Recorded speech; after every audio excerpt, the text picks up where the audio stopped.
I got a feeling I'm about to get put on. I got a feeling that something finna take off. I got a feeling, and it won't be too much longer. Got a feeling coming up on the. Yeah. Welcome back to another episode of Unpopular Honesty, the home of brutal honesty and real hip-hop music. I am Cornbread Capone, and today our special guest, you know what I'm saying, I done talked to him a number of times already. This is his first time in the crib. Kidd Dee. What's going on, my bro? Good.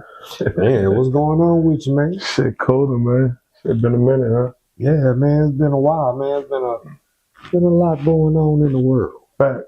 You know what I'm saying? So, first of all, I'm gonna start with you. What is the status of the label, and what is the next line of releases for your label? Status of the label? Like, what you mean? Like, right now, what is your label doing? What is your label working on? We got like planning to put out?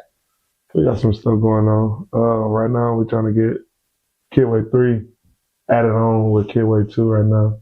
And then I got a little event coming up for this summer in Lufkin. It's going to be an ABC phone party. Okay. And then I got my artists, they still working on their music and stuff as we speak right now. Right. Well, now this phone party that you got going on in Lufkin, can you talk about that or? We're waiting on the venue right now. Okay. You know, some guy that my cousin knows. Shout out to King Nino. Mm-hmm. Yeah, he had set me up with that, you feel me? But we're waiting on the venue right now, but it's gonna be around end of June-ish, early July. And the music side, man, what can people expect from Kidway 2 and Kidway 3? There's 3 of them?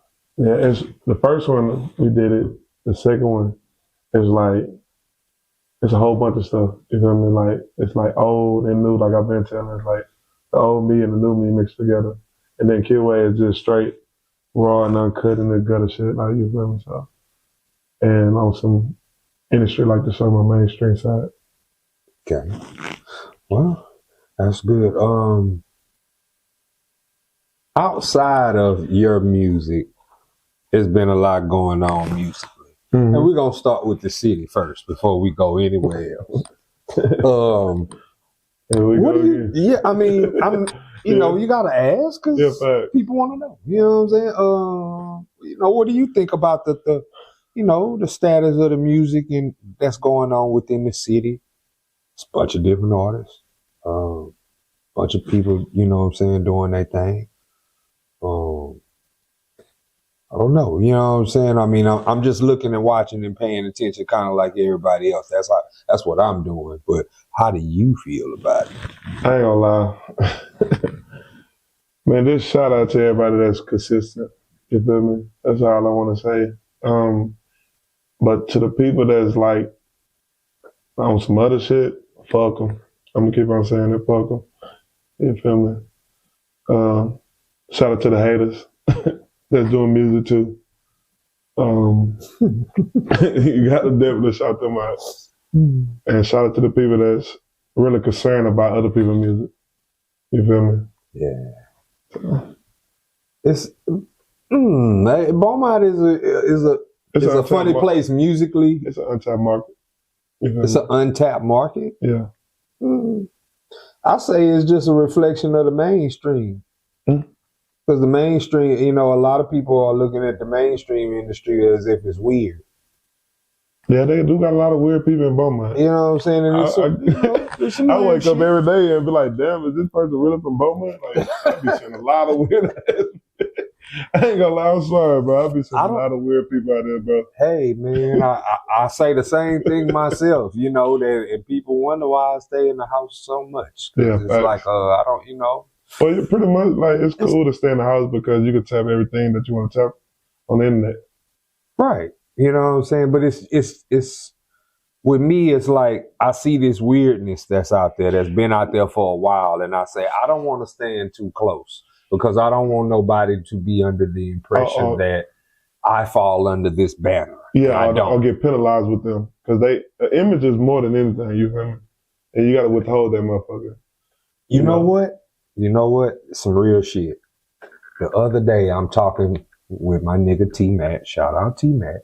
I was telling him that at one point early on when I started making music, I didn't know what an image was until it was plenty of years later, and I was around somebody in Houston, and they started asking me questions that I couldn't answer. They was like, "What is your image? Who do you market your music to? Who is your fan base?"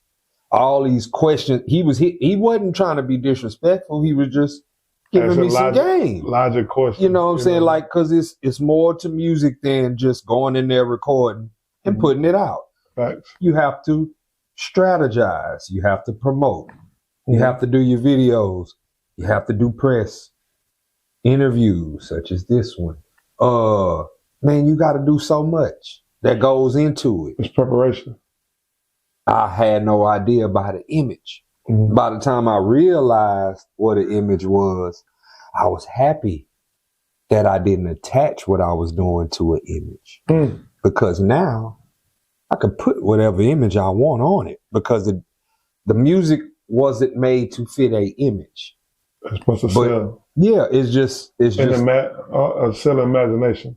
Yeah, you know what I'm saying? But now that I understand that part of the game, I can put that image on there. You know what I'm saying? And the image is not bad, because I see people. The reason why I brought that topic of conversation up is because even back then and even now, I see artists who create or take on this image. Image might not be necessarily them. It might be something they're getting from their people, their management, their label. Hey, this is the image that sells. We know this is not you, but we need to sell it. We need to sell what you got going on. You need to take this image. Like the tough guy image. Yeah. Everybody wants to be the tough guy. Everybody wants to be tough. Yeah. Until it really gets tough. Yeah, facts. You know what I'm saying? But people... We had a lot of incidents with a lot of artists like that. You feel me? It happens every day. But what I'm saying is, see, that you got to live up to a certain image. See, if you're in... Well, man, please tell me, what are your plans for the summertime, man? Summertime just starting. Yeah. What do you plan to do with the summer? Man, I'm trying to get the youth back to fundamental shit. The youth? Yeah. And when you say youth, I mean... You mean the kids that's still in school? Kids, teens, you feel me? Trying to just bring them back to the fun old days of how Bummer used to be. Because we got to enjoy a lot of stuff growing up that they'll never see. Right. You feel me? And we got a lot of Bummer history. It's so different now, man. That's...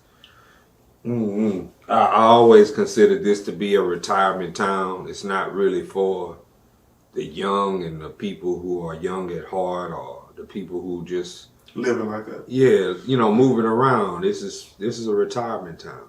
You know what I'm saying? That's what they say. Come back and get the money and buy the land and the property that you need. You feel me? Send your grandkids to school, that type thing. But it's, you know, for the movers and the shakers, this is not it. You know what I'm saying? That's why we have to leave. You know what I'm saying? As a matter of fact, speaking of, you went to Dallas to do a show recently, right? How was that? It was cool. It was some cool shit. Last time I went to Dallas, I had so much fun that I did not want to come back home. Yeah, Dallas that's funky town. So different. It's different. Shout out to Dallas. Yeah, shout out to Dallas, man. Shout out to my bro, Melvin Nobles. Shout out to my nigga Lilo, and shout out to my nigga K-Love Evans. You know what I'm saying? Hey, man. And rest in peace, Raquel. Yeah. Right. Man, any other shows that you have planned coming up in the future? Whoever went on the book You feel me? We're gonna come out in the gunk and we're gonna rock that joint. Did you ever think about having a tour of your own for you and your label? Really, I don't know. Shit, we can do it. Kind of like how Master P doing the No Limit, how he got all the whole team. You know what I'm saying? It's gonna be a lot of preparation. You go city for city. It's a lot of money, a lot of preparation, a lot of money. I tell you what, man, if you do get that thing together, and you need somebody to open up, I'm here. I got you. And I've been exercising every day, get my wind up to, be able to be on that stage and be functioning how you need to function when you're on stage. Oh yeah, it comes with a lot of that. Oh yeah, you gotta have a lot. That if your wind not right, like see people, they just think about the studio is different at the studio. However you sound in the studio is how you gonna sound on the stage. You can't be turned on the stage and not hyped in the studio. Right. So it's gonna be like it's hand to hand, back and forth. You feel me? But you gotta be all the way equipped with everything. So I always remember when y'all doing this music and stuff, bro. Like make sure you give it 100% because whatever you sound like in the studio is what you're gonna be sounding like on the stage and shit. I want to ask you something because everybody views this different, and I talk to dozens of people in and outside of music about music. Mm-hmm. What makes a album a classic album? When you got numbers of hits, they can later on be turned to classics. Hits? Hits Like chart hits. Charting, like a whole bunch of songs like that. It comes with like, if you don't have hits, there will never be classics. Because it's one album that came from a rapper that has no hits on it. And that album is considered classic to this day. Who? Nas, Illmatic. That was some hits though. There wasn't no hits on there. It was a lot of hits. It wasn't. That's why the album didn't do good. But what makes it? What do you consider a classic? A classic is a timeless body of work that I can play from beginning to end without touching it.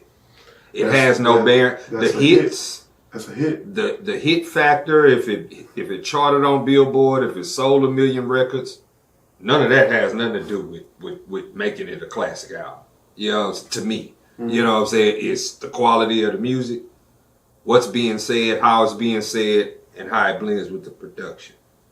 I'm judging it strictly off the value of the music.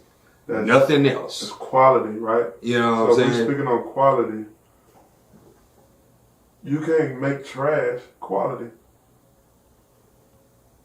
I agree. You feel me? I agree. So, like your new mixtape, Double Jeopardy. Mm-hmm. It's quality.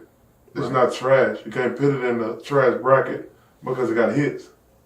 Okay. So later on in life, it's going to be a classic album. Okay. I see what angle you coming from now. You know what I'm saying? Yeah. Like that, I don't give a fuck. You feel me? Right. That's a hit. But some people look at it different. It's all about the opinion of the viewers that make it a hit. It'll never be a hit in our eyes because we artists, we making the music.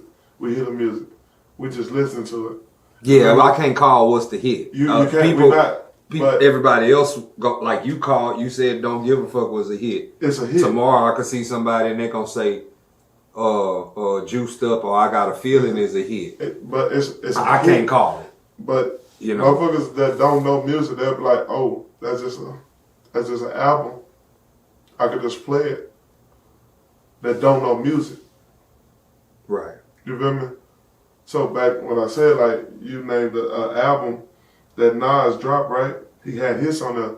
It might not have been the best hits, but it was a hit because it would have never made it into an album.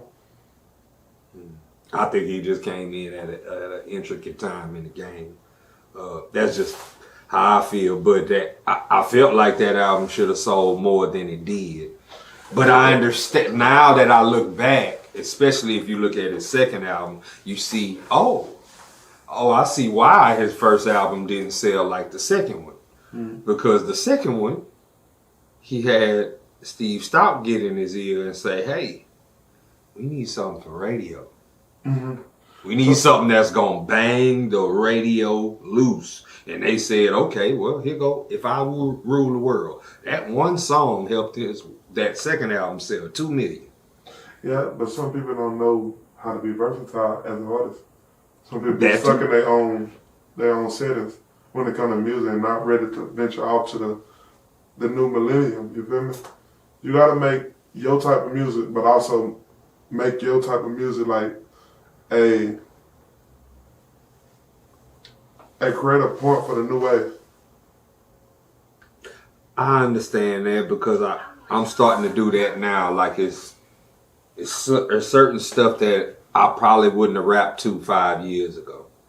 Because I would have been like, nah, this sound like today. And I don't rap over music that sound like today. But if you put me on a record that sound like today, I'm going to crash it just like I would crash something you made for me that sound like the 90s. So I said, okay, well, maybe that's the thing going forward. Now I have to be able to take a little bit from what's going on today production-wise and add it to what I got going on.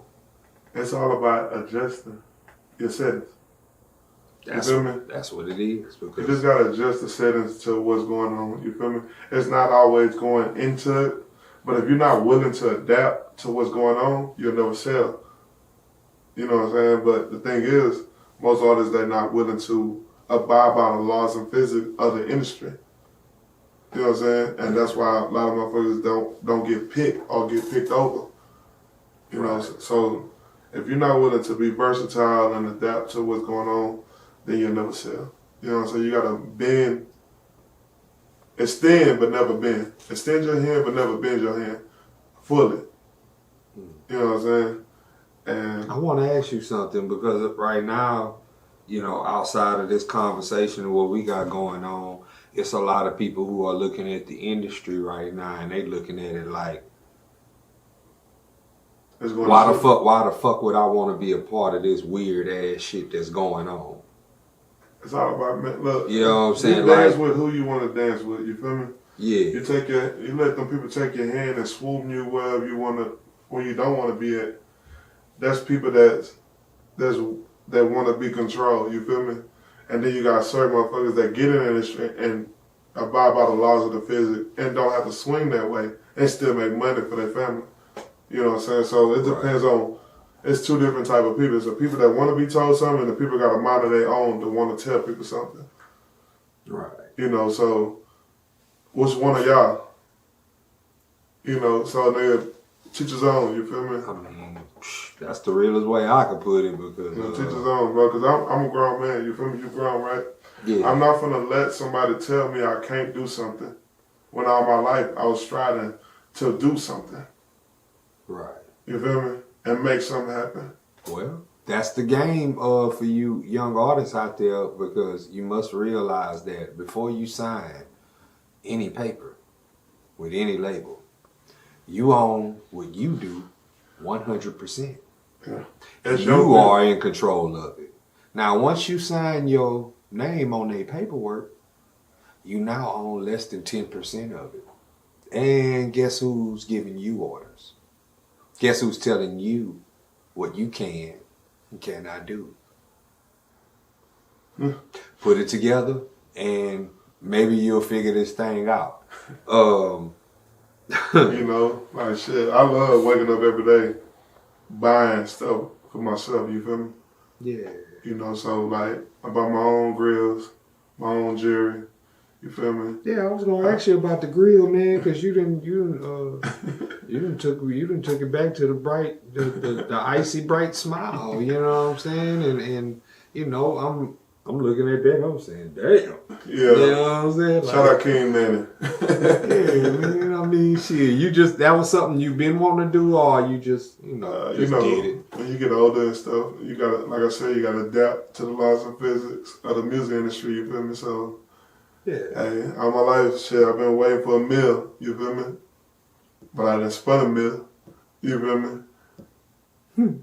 So, and shit, like, well, you know what pimp self-care is better, the best care. You know what the pimp said? He said these is instruments. Yeah. Instruments to get the views. The bees. You know what I'm saying? Well, that's what he said. Don't give it a game. You know what I mean? If you're not into that type of lane, you'll never understand. Yeah. You feel me? But I always say, man, self-care is the best care. You feel me? Yeah. I want to ask you something else because you do have a label, and just like I do. And I wanted to ask, are you going to get into any other arenas of entertainment like movies, books, so on and so forth? I know you got the apparel. I know you got the beats. Mm-hmm. You know what I'm saying? All that. You know what I'm saying? The clothing. Eventually. Are you going to do the movies and the book thing? Or I'm into acting. It's just like, movies just like music videos to me. You gotta act out because that's a lane now in Beaumont. You know what I'm saying? We made our own movie lane, much like other cities have, Atlanta, Detroit. Yeah, but we need to make a real setting of how Beaumont used to be, not what it is now. Ah, you talking about like a movie based in Beaumont, but based. Like, let's say maybe based in the 90s. Yes. Wow, now that would be ill. Now what now? Because I'm asking now what would this be about and where would this take place? Because it gotta be in the heart of the city, you feel me? But I ain't gonna lie, like, I feel like we need to get the best angles of what Beaumont really used to be like and what it turned out to be. That'd be one hell of a movie, man. I mean, yeah. So many, you know what I'm saying? It's so many stories that come to mind. It's a rich history that includes a lot of different things. Facts. But I write scripts, so definitely we can put something together. If we, you know what I'm saying, put our heads together and pin this thing together. Hey, man. For the future, what is your, you know what I'm saying, what do you foresee in the future outside of the Kidd Way music and the phone party? I'm just trying to make sure I get everything. It's the ABC phone party, man. Y'all tap in. Yeah, man. I never been to a phone party. Oh, them was crazy. You know what I'm saying? What that dude? They used to own Club Levels? Jonathan? Oh, yeah? Jonathan, he did a phone party a long time ago at Club Levels. He did that motherfucker in the club. That shit was on some different shit. Wow. Yeah, that was some lit shit. He did that shit. But yeah, man, anything you got planned outside of that? I got my bro, he got the digital marketing shit. So if y'all need marketing and shit, hit up Muhammad DJ. Well, I think it's Holmes Muhammad DJ on IG. Right. His inbox is open if y'all need digital marketing, pictures, just marketing for your company or anything. You get them up on that. I got my little bro, both of my little bros and stuff, X Party and Lil Chop. They got something coming out. You feel me? I got my other artist, Arkansas Black. He working on his album right now. We gotta get that together. And don't y'all got a feature coming up soon and stuff? I'm working on a compilation called One Love Volume 2. Mm-hmm. And the idea of that is for me to collab with a bunch of artists. I would like to do a record with you and Black. You know what I mean? On that, you know what I'm saying? So we got that going. We can get that jumping anyway. And then I got what that is. I'm trying to get back into the motion of dropping more music videos and stuff. So I'm trying to get back into that. I've been slacking on that, but I've been just working in the studio. So I got hits after hits, you feel me? Right. How many projects you got recorded at this point? That haven't came out yet. I think like 2,000. Yeah, buddy, you gotta get to start putting some records out, man. Yeah, I got albums and mixtapes coming back to back. You feel me? But I've been dropping, and I got some stuff with my bro Luke Kane. You feel me? If y'all know who he is, he Robert Collins on Facebook. Luke Kane, hit him up. Best promoter in Texas, period. You feel me? And also, what that is? Got a Sprinter band coming. Oh yeah? Yeah, that's gonna be my next thing. I'll do a Sprinter band all the way decked out homes. You feel me? Well, I'm also gonna be putting together a movie myself, a script that I wrote, and I'm pretty sure there's some kind of way that you can slide up in that thing. It's a comedy. Everybody want to do the gangster tough role. I'm not doing none of that shit. I'm going the comedy route. I want to make you laugh. You know what I'm saying? So that's what I'm aiming for. If we get that together, once I get my situation straight involved with that, I will definitely let you know about that. Before we get up out of here, is there anything you would like to say to anybody? Shit. Shout out to the whole 409 that's working. Consistency is key. You feel me? Shout out to my jeweler King man again, once again. Appreciate you, bro. You got me right. You feel me? Shout out to my bro Muhammad. Shout out to Arkansas. Shout out to people in Dallas. You feel me? Shout out to my people in Atlanta. I'll be back at the end of the summer. I'll be back. I want to shout out to the people in Memphis. Mr. 901 Bands for, you know what I'm saying, showing me love. Shout out to all the people that's been jamming my music. Double Jeopardy is now on all streaming platforms. Thank you very much. The video file, Got a Feeling, is coming very soon. And, I got another single in video called Friends. I gotta check that out. You ever dropped it yet? It's coming in either June or July. I want to say July. You know what I'm saying?